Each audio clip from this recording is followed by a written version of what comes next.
विष्णुस्तुति।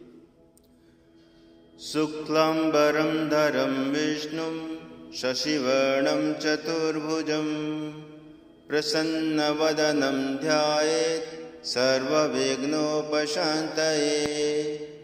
शान्ताकारं भुजगशयनं पद्मनाभं सुरेशं विश्वाधारं गगनसदृशं मेघवर्णं शुभांगं लक्ष्मीकान्तं कमलनयनं योगविद्यानगम्यं वन्दे विष्णुभवभयहरं सर्वलोकैकनाथं।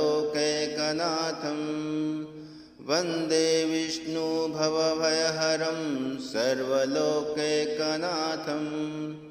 औषधे चिन्तये विष्णुं भोजने च जनार्दनं शयने पद्मनाभं च विवाहे च प्रजापतिं युद्धे चक्रधरं देवं प्रवासे च त्रिविक्रमं नारायणं तनुत्यागे श्रीधरं प्रियसङ्गमे दुःस्वप्ने स्मर गोविन्दं सङ्कटे मधुसूदनं कानने नारसिंहं च पावके जलसायिनं जलमध्ये वराहं च पर्वते रघुनन्दनं गमने वामनं चैव सर्वकार्येषु माधवम् षोडशैतानि नामानि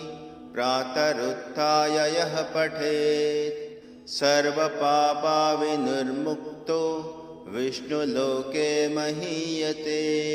सर्वपापविनिर्मुक्तो विष्णुलोके महीयते।